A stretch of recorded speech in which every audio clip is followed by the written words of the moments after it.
Here's how it all started. The content presented in this documentary is for educational and historical analysis only. It is not an endorsement of any criminal activity or organization. Viewer discretion is advised. 27-year-old Mikhail Drachev has been wanted for his role in the murder of a police informant. And his ties to the Russian Mafia. A growing threat to our security, international organized crime.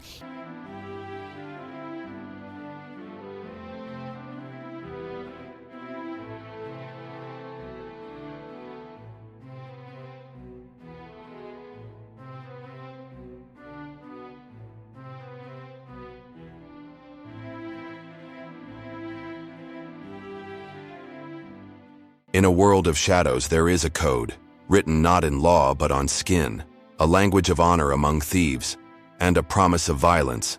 It is an empire, but you won't find it on any map. Its borders are drawn in corruption, its currency is fear, and its capital is the internet.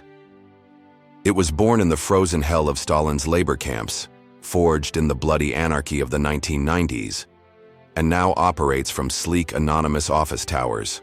They control energy markets, banks, and governments. They are phantom hands on the levers of global power. They are the architects of a new world disorder. They are bankers and assassins, hackers and thieves, bound by an oath that dates back a century. They are the Bratva, the Russian Mafia, and this is the story of how a brotherhood of criminals, born behind bars, came to wield power that challenges nations.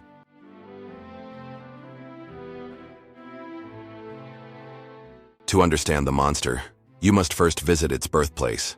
Not a city, not a country, but a system designed to break the human spirit. Our story does not begin with lavish suits or bloody gang wars on the streets of Moscow. It begins in the frozen, unforgiving silence of the Soviet Gulag, a network of labor camps so vast and brutal, it formed a hidden archipelago within the USSR. Here, in this world of barbed wire, forced labor, and sub-zero temperatures, a counter-society was forged. A society with its own laws, its own rulers, and its own brutal code of honor. This was the crucible that gave birth to the most sophisticated and resilient criminal organization in modern history, the Bratva. The Gulag Crucible. Imagine the landscape, thousands of miles from civilization. Timber mills and mines operated by men sentenced to decades for political dissent, petty crime, or simply being in the wrong place at the wrong time. The Soviet state was the absolute enemy, the mentee or police, the oppressors. In opposition to this oppressive force, a new hierarchy emerged from within the prisoner population. At its apex stood the most respected and feared class, the professional criminals, the Orki.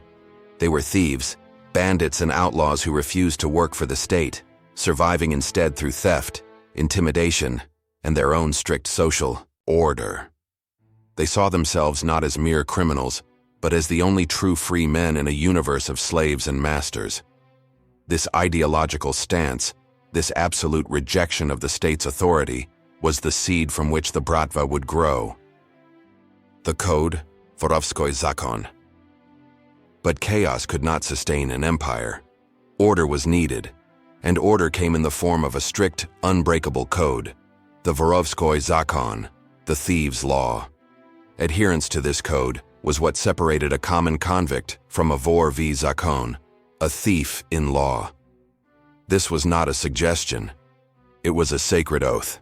The code was absolute.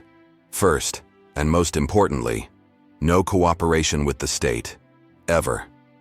A true vor would rather die than become an informant. Second, no family. A thief could have lovers, but never a wife or children.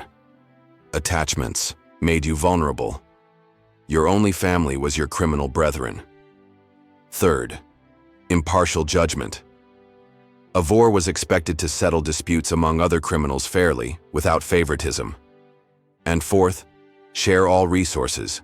A vor was required to support the criminal community, using his illicit gains to help other thieves in need, bribe officials, and fund the common cause. The language of skin tattoos. This code was not just spoken, it was etched into their very flesh. Their bodies became living manuscripts, a visual language that declared their status, their crimes, their beliefs, and their life story to those who could read it. Cathedrals on the chest symbolized a seasoned thief who never collaborated. Epaulets on the shoulders indicated rank and authority. A skull piercing a star on the knee meant, "I will never kneel before the authorities." A dagger through a neck tattoo meant the wearer was a convicted murderer. Every image, every dot, every line was a badge of honor and a warning. To wear these tattoos was to be marked for life, forever separate from the ordinary world. It was a permanent commitment to the life of a Vor. The Bitch Wars. This rigid system was shattered by World War II. In a desperate move, Stalin offered freedom to prisoners who would fight on the front lines. Many accepted. To the pure Vors back in the camps, these men were traitors, suki, or bitches, for collaborating with the state. When the war ended and these soldiers were inevitably thrown back into the gulags, hell followed with them. The camps erupted into the infamous Bitch Wars, a bloody civil war between the traditionalist Vors and the Suki. It was a conflict, fought with shivs, clubs, and sheer brutality. This war fundamentally changed the criminal world. It shattered the old, romanticized ideals and introduced a new, ruthless pragmatism. Survival, not just ideology, became the ultimate goal. The foundation is laid. The Bitch Wars ended, but the landscape was forever changed. The survivors were harder, more cynical, and more organized than ever before.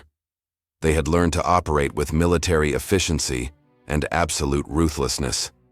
The code had been tested in fire and blood, and a new, more adaptable breed of criminal master had emerged. They waited patiently within the decaying Soviet system, understanding its corrupt mechanisms intimately. The foundation was laid, the blueprint was drawn. All they needed was for the walls to finally come down. And when they did, the thieves would be ready to inherit everything. The conclusion. So, what was truly born in the frozen silence of the gulags? It was more than a gang. It was a philosophy, a state of mind engineered for survival against overwhelming oppression. The Vory v. Zakone emerged as a sworn brotherhood, a dark mirror to the state that created them. They built their own nation within a nation, governed by the unbreakable Vorovskoy Zakone, a code that provided order, identity, and a perverse sense of honor, where the state offered only brutality. This code was their constitution, and their tattooed skin its sacred text. But this society was not born in peace. It was tempered in the fire of the Bitch Wars, a bloody conflict that burned away any remaining weakness. The romanticized outlaw was replaced by the hardened survivor. The lesson was clear. Pure ideology was a luxury. Pragmatism and ruthless adaptability were necessities for survival. The survivors of this schism were not just criminals. They were strategists who had learned to navigate extreme violence, manage complex hierarchies, and exploit division. They understood power not as an abstract concept, but as a tangible tool to be wielded with absolute precision. The gulags, in their immense cruelty, had inadvertently created the perfect incubator for a criminal elite. As the Soviet Union lumbered on, this new breed of Vor remained contained, operating in the underworld's shadows and the prison system's depths. Yet, they were learning. They studied the corrupt mechanics of the state from the inside, identifying its pressure points and weaknesses. They mastered the art of coercion, the power of patronage, and the silent language of intimidation. They were a sleeping giant, waiting in the wings of history. No longer just rebels against the system, but a parallel system, poised and ready. They had the code, the structure, and the ruthless will to power. All they lacked was opportunity, and then the world changed. The Iron Curtain fell. The Soviet Empire collapsed into chaos. And as the old order crumbled into dust, the heirs to the Gulag were ready to step out of the shadows and into the void. They were no longer just thieves. In law, they were about to become an empire. That wraps up the story of the Bratva's origins. If you enjoyed this deep dive, Make sure to subscribe so you don't miss upcoming episodes exploring the Bratva and other fascinating criminal organizations. Drop a like if you found it compelling, and let me know in the comments which topic you'd like me to uncover next. Mogilevich, a little different than some of the others on the list. I mean, namely, he's not a murderer, at least not that we know of. Mogilevich is a very high-profile international organized crime figure. Police in Russia say one of the main figures in the country's organized crime community has been gunned down in Moscow. Aslan.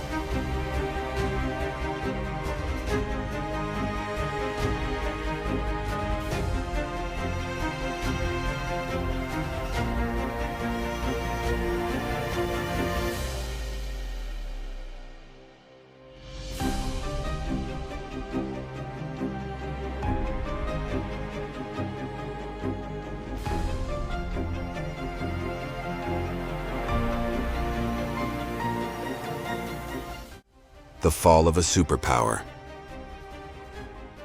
For 7 decades, the Soviet state stood as an iron colossus, its borders sealed, its people contained, and within its walls the Vory waited.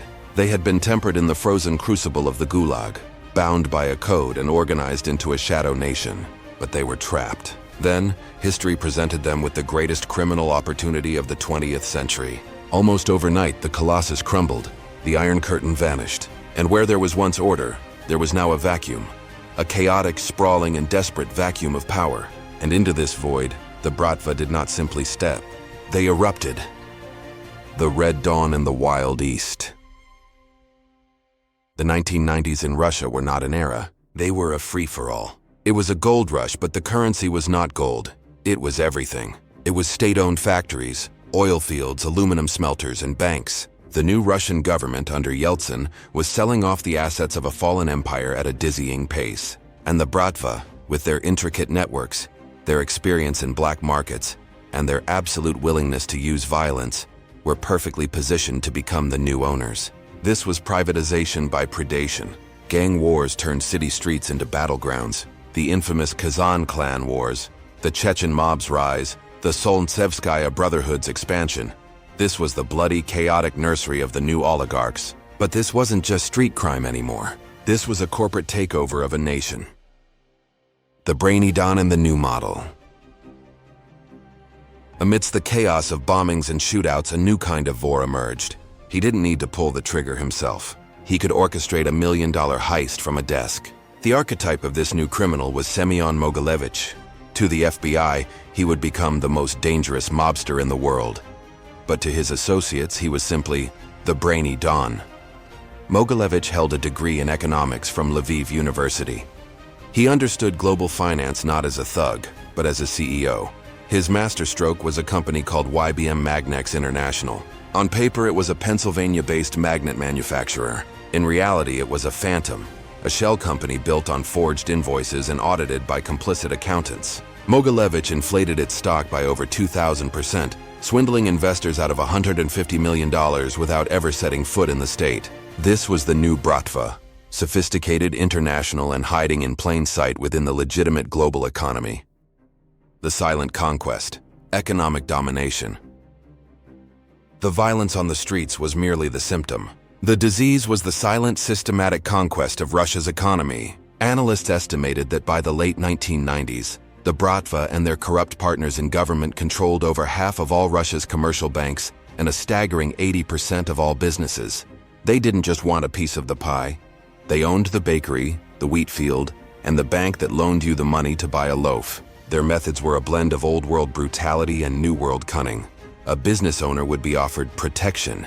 If he refused, his warehouse might burn down. If he accepted, the mob would slowly bleed him dry or muscle in as a partner. They moved into energy, telecommunications, and transportation. They weren't gangsters. They were a shadow government, a parasitic corporate board that ruled with the threat of a bullet and the precision of an accountant. A state within a state. This unprecedented accumulation of wealth and power created a terrifying new dynamic: the criminal state. The line between the government and the Bratva became so blurred it often vanished. Politicians needed mob money for campaigns. Mobsters needed politicians for protection and lucrative state contracts. Security agents and police officers found it more profitable to work for the mob than against it. The Bratva developed its own systems of justice, its own banking, its own foreign policy. They were untouchable. Mogilevich himself lived openly in Moscow, a billionaire crime lord, protected from extradition.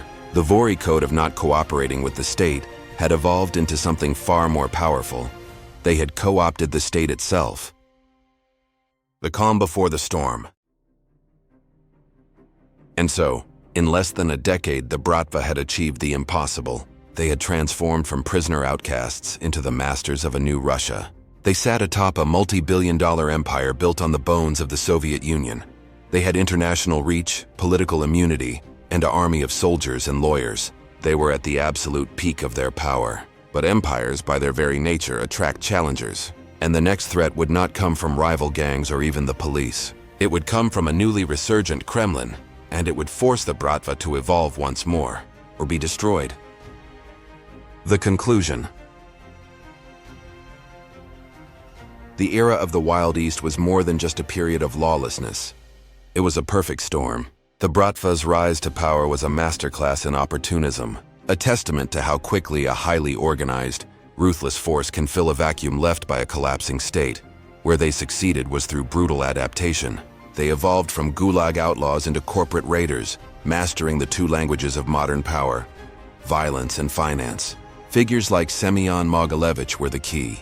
They understood that a spreadsheet could be a more effective weapon than a shotgun, and that international borders were not barriers, but opportunities. Their critical error, however, was one of overreach and arrogance. By weaving their interests so deeply into the very fabric of the state and the economy, they made themselves indispensable, but also a visible threat. They created a rival power structure, and in doing so, planted the seeds of their own decline. No state, especially one as resurgent as Putin's Russia, tolerates a competitor for long. The Bratva's peak demonstrates that immense power can be built on corruption and fear, but it is inherently fragile. Their empire, for all its billions and global reach, was built on sand, dependent on a chaotic status quo that was destined to change.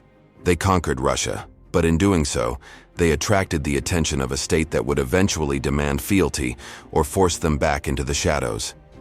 Their story serves as a dark lesson, that the same cunning and ruthlessness that builds an empire can also be the cause of its downfall. They mastered the art of the grab, but failed to master the art of lasting, legitimate power. And that failure would set the stage for their next great evolution, or devolution, in the modern era. That wraps up the story of the Bratva's origins. If you enjoyed this deep dive, make sure to subscribe so you don't miss upcoming episodes exploring the Bratva and other fascinating criminal organizations. Drop a like if you found it compelling, and let me know in the comments which topic you'd like me to uncover next.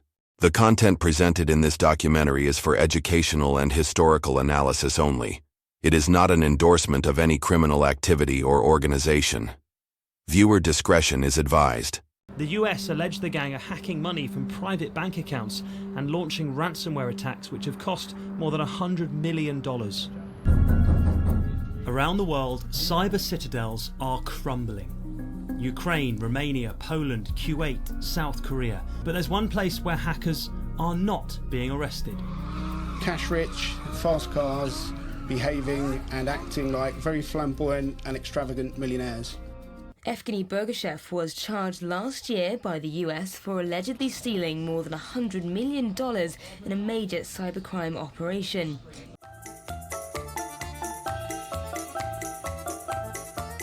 For decades, the Bratva's power was measured in physical territory, control of a street, a city, a port. Their weapons were guns, their strength was in numbers. But as the 21st century dawned, a new, more formidable opponent emerged: global law enforcement. The FBI, Interpol, and Europol were making inroads, extraditing kingpins and seizing assets. The old ways were becoming too risky, and so, the world's most adaptable criminal empire executed its most brilliant strategic pivot. They were leaving the streets not in defeat, but in evolution.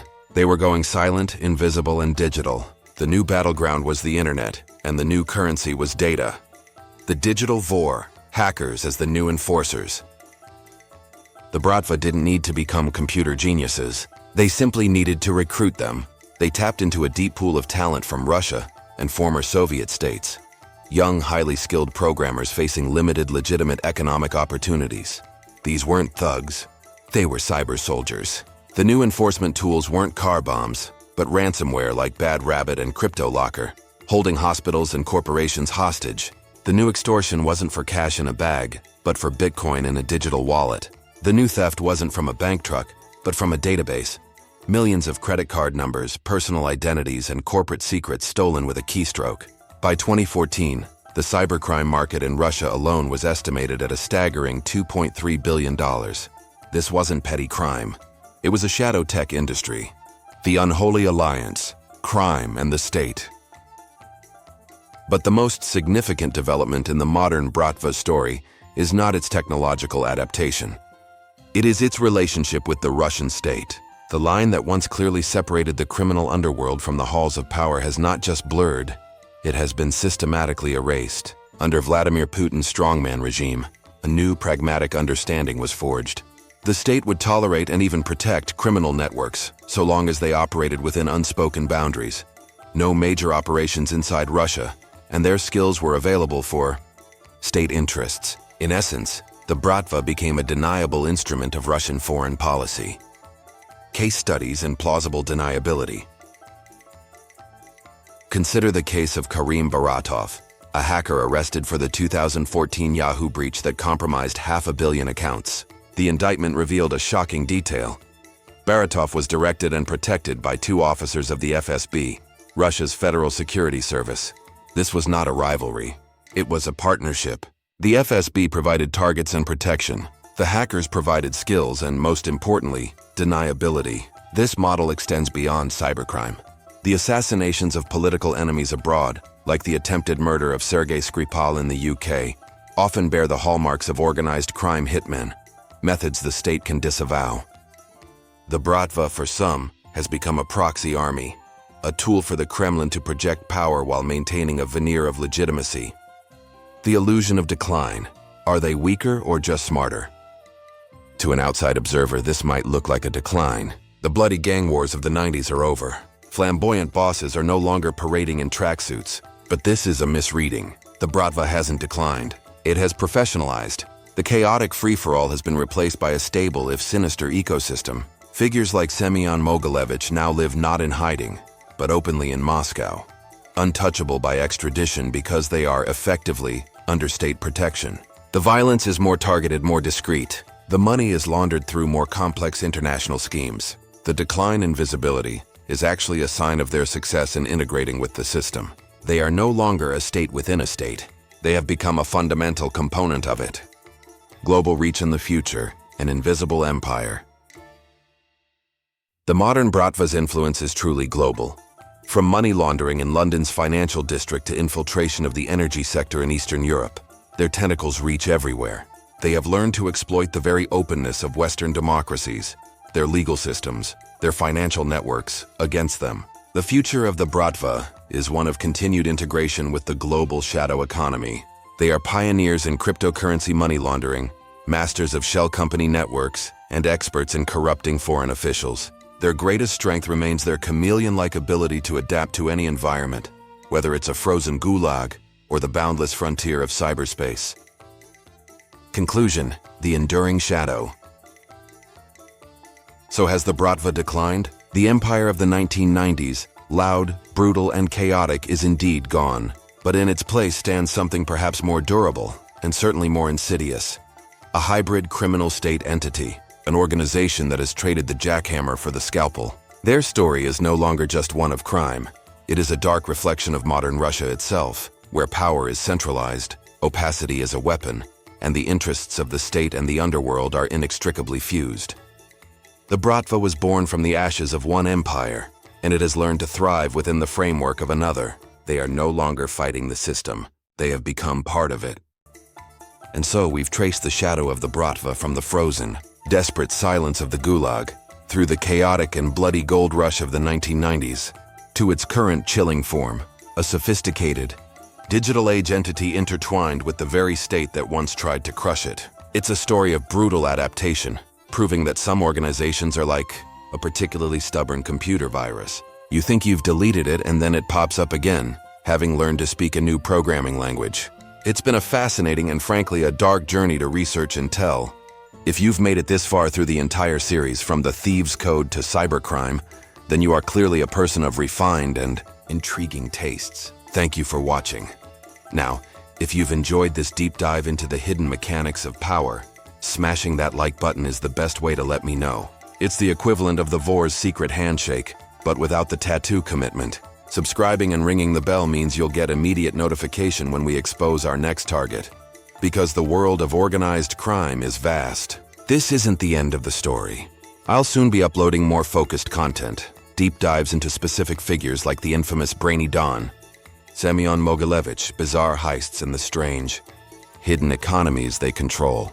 In the meantime, your homework is to check out the full playlist right here, where all the chapters are organized for your binge-watching pleasure. And finally, the floor is yours. The comment section is now our strategic planning meeting. I want to hear from you. What shadowy organization should we investigate next? The Yakuza? The cartels? A powerful gang from history? Let me know, and please keep the request to actual criminal empires. My team's insurance doesn't cover investigating your weird uncle who runs a suspiciously successful lawn ornament business. Thank you for your time and your curiosity. Stay sharp.